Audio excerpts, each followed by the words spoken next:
நம்முடைய பேரன்பிற்குரிய கழக தலைவர் அவர்கள் ஸ்ரீரங்கம் சட்டமன்ற தொகுதிக்கு வேட்பாளராக என்னை அறிவித்தார். மணப்பாறை சட்டமன்ற தொகுதியின் வேட்பாளராக அன்பிற்குரிய சகோதரர் கதிரவன் அவர்களை அறிவித்தார்.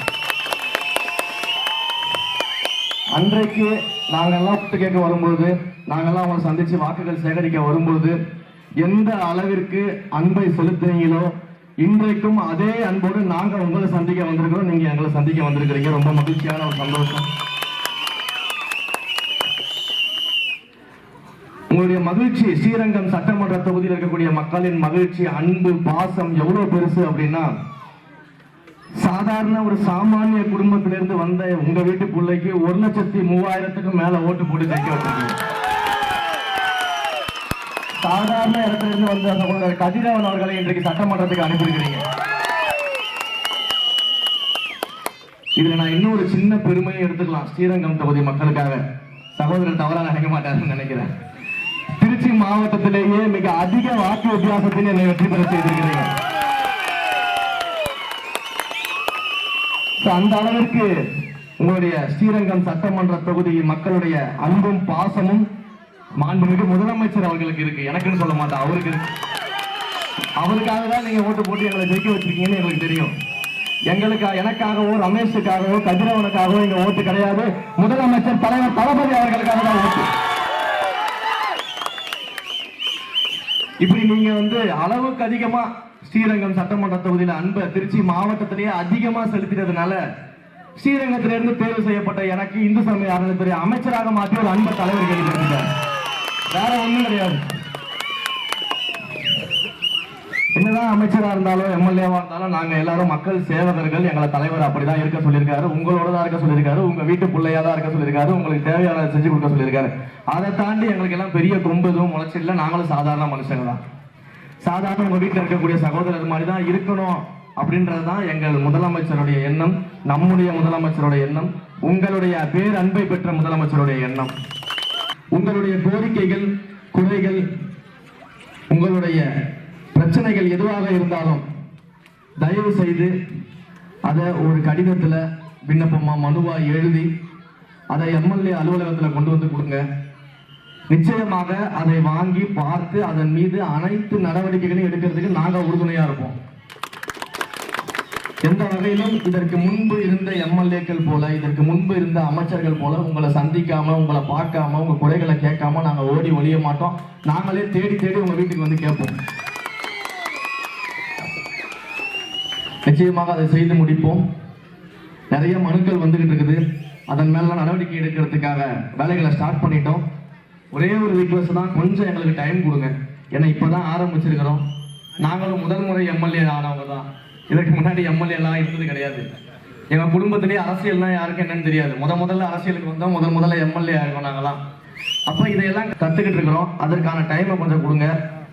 இன்னொன்னும் கத்துக்கிட்டு இருக்கோம், எப்படி மக்களை ஏமாத்தாம ஊழல் செய்யாம மக்களுக்கு வேலை செய்யறதுன்றதையும் கத்துக்கிட்டு இருக்கோம்.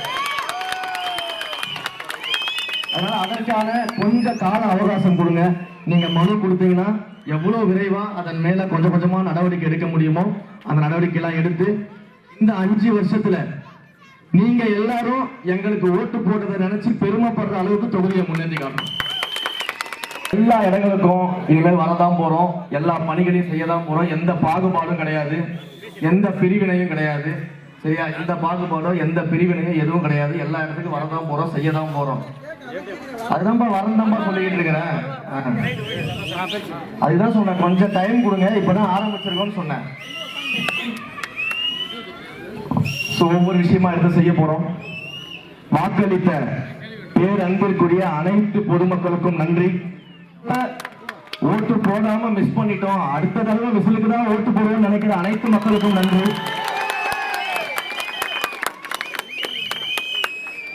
ஓட்டு போட்டவர்களுக்கு மட்டுமில்ல, ஓட்டு போடாத அனைவருக்கும் மாண்புமிகு தமிழ்நாடு முதலமைச்சர் தளபதி அவர்கள் தான் எந்த பாகுபாடும் பார்க்க மாட்டாரு. எல்லாரையும் ஒன்னாதான் பார்ப்பாரு. எல்லாருக்கும் செய்ய வேண்டியதை, எல்லாருக்கும் எல்லாம் கிடைக்க வேண்டும் என்ற நோக்கத்தோடு மாண்புமிகு முதலமைச்சர் அவர்கள் செயல்படுவார். முதலமைச்சருடைய அறிவுறுத்தலின் பெயர்ல, வழிகாட்டுதலின் பெயர்ல நாங்களும் செயல்படுவோம்.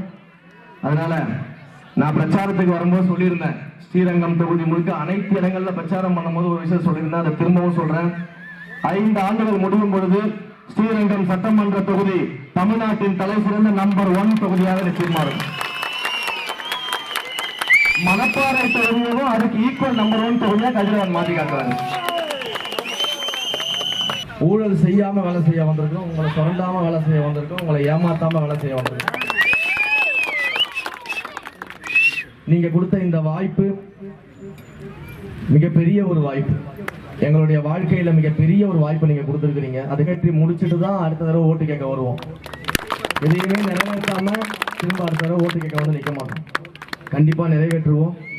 நீங்கள் உங்க மேலேயும் மிகப்பெரிய நம்பிக்கை இருக்கு. அதெல்லாம் நிறைவேற்றி முடிச்சு திரும்ப அடுத்த தடவை வரும்போது தொடர்ந்து நீங்களும் ஜெயிக்க வைப்பீங்கன்ற நம்பிக்கை எங்களுக்கு இருக்கு. அதனால நம்முடைய மாண்புமிகு தமிழ்நாடு முதலமைச்சர் அவர்கள் அவரா அந்த சீட்ல இருந்து வெளியில போய் இன்னொருத்தருக்கு விட்டு கொடுத்தாதான் உண்டு. அது வரைக்கும் அவர் தான் முதலமைச்சர்.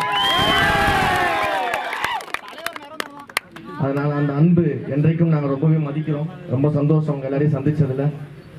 தொடர்ந்து இன்னும் பல தருணங்களை உங்களை சந்திக்க இருக்கிறோம். ஏன்னா இப்பதான் ஆரம்பிச்சிருக்கிறோம். கொஞ்சம் கொஞ்சமா நாங்களும் இப்பதான் கத்துக்கிறோம். முதல்ல இப்பதான் எம்எல்ஏ ஆயிருக்கோம். இதுக்கு முன்னாடி நம்ம எம்எல்ஏ இல்லை, நம்ம குடும்பத்துல எம்எல்ஏ இல்லை, நம்ம பெரிய மன்னர் பரம்பரையில இருந்தா வரல, சாதாரண குடும்பத்துல வந்து எம்எல்ஏ ஆயிருக்கிறோம். ஒரு வாய்ப்பு கொடுத்துருக்கிறீங்க. கொஞ்சம் கொஞ்சமா கத்துக்கிட்டு இருக்கிறோம். நிச்சயமா லேர்ன் பண்ணிக்கிட்டு ஒவ்வொன்றா உங்களுக்கு தேவையான அத்தனை விஷயங்களும் செய்யறதுக்கு கொஞ்சம் டைம் மட்டும் கொடுங்க. உங்களுடைய கோரிக்கைகளை சொல்லுங்க, மனுவா எழுதி கொடுங்க. அதையெல்லாம் வாங்கி பார்த்து நிறைவேற்றது கொஞ்சம் டைம் மட்டும் கொடுங்க. நிச்சயமாக அடுத்த 5 ஆண்டுல மிக சிறப்பாக செயல்படக்கூடிய எம்எல்ஏக்கள் பட்டியலில் நானும் சகோதரரும் இருப்போம்.